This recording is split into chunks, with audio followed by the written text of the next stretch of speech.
Hello YouTubers and welcome to my channel. As you can tell by the title, I decided to go back to school for medical assisting.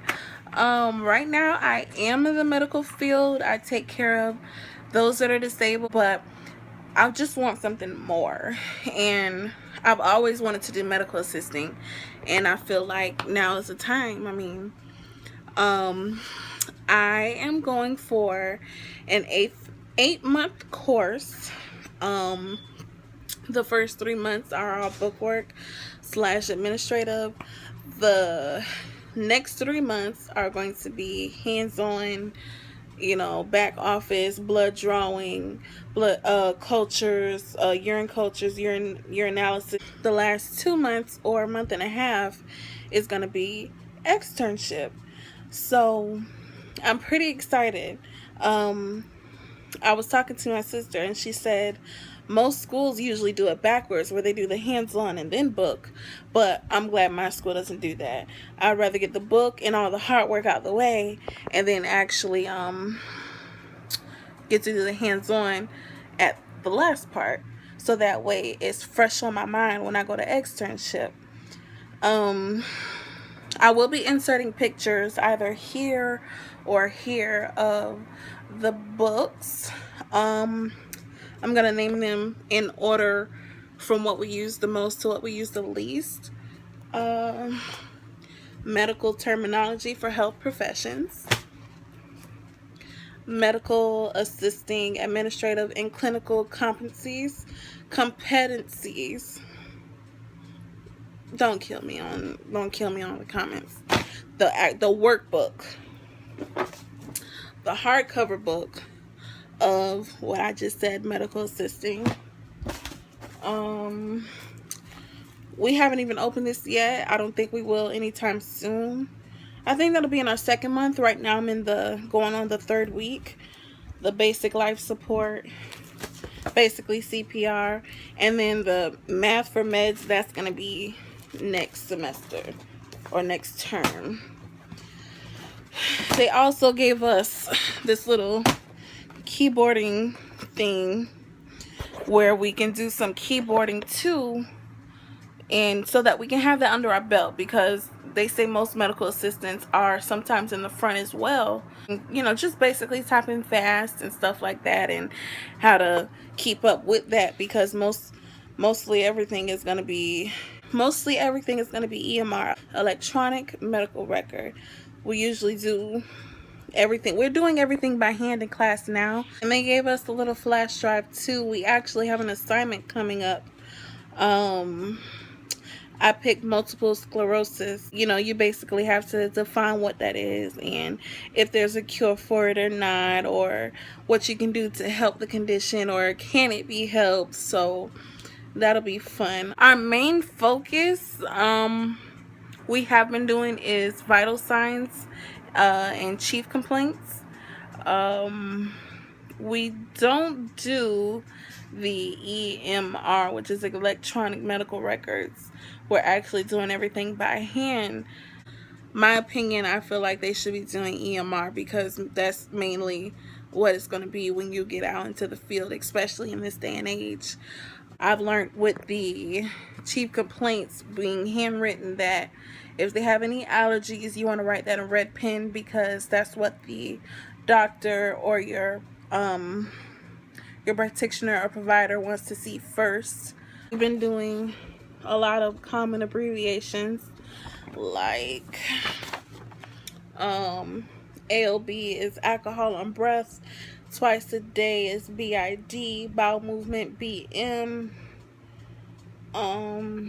complaints of CO, patient PT. They just basically say that you want to chop it up, only not for for the practitioner, but for you as well, because your practitioner is going to be expecting every room to be full. So instead of writing a paragraph, if you can cut it down into 3 sentences, why not? And so we've also been doing figure 8 bandages and spiral bandages, and the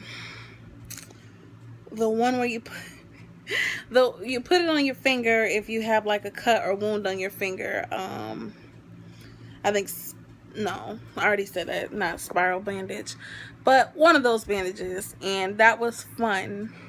They also gave us a sphygmomanometer and a stethoscope. I actually ended up getting my own. The one that they provided, I really couldn't hear out of it, but my class was loud at the time, so I don't know. I mean, maybe I could have stepped outside and had a platform for her to put her arm on and then maybe test where it was quiet, but the one that I have works well with noise and without noise. So we've also been doing a few drug lists as well, like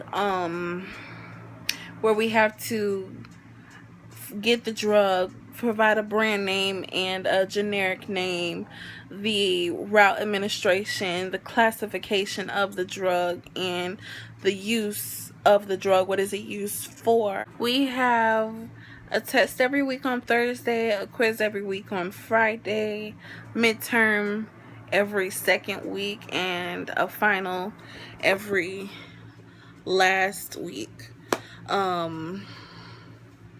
There's 6 modules, and each module is 4 weeks, which is a month, and I love it. I really love it. Like, even though this is the book work, it's kind of hands-on too, because you have your vital signs and chief complaints and minor surgery preparation, and you know, there's just a lot that you can learn in this. I'm not even just gonna say medical assisting.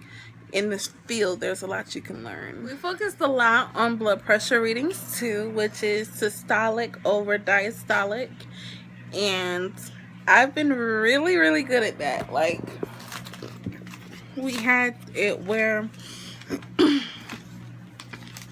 we had the dual stethoscope where the teacher had one and I had one, but it was, you know, all hooked up to the same bell. And this is hers against mine. I had got 120 over 80. She got 122 over 80. I had 120 over 78. She had 122 over 74. I had 120 over, I think that's 82, and she had 120 over 80.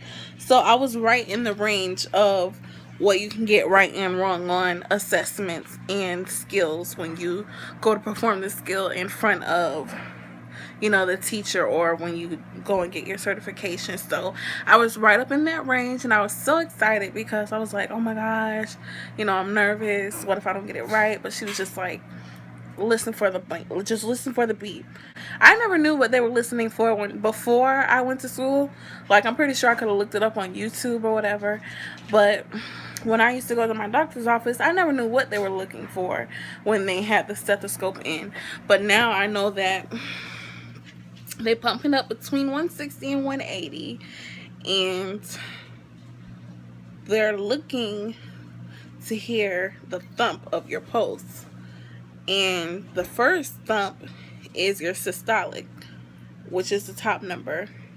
And then the last is where you don't hear it anymore. That's your diastolic. And that helps you read the blood pressure. I never knew that. But that is all that I have for you guys today. Again, I'm only in the 3rd week, so as I progress, I will also update you guys on YouTube. So if you have any questions of or anything of what I went over today, or what you think I may have gone over that I may have missed, just let me know. But I will always keep you guys updated as the time goes by. Thank you guys, and continue with me on my journey. Have a good night.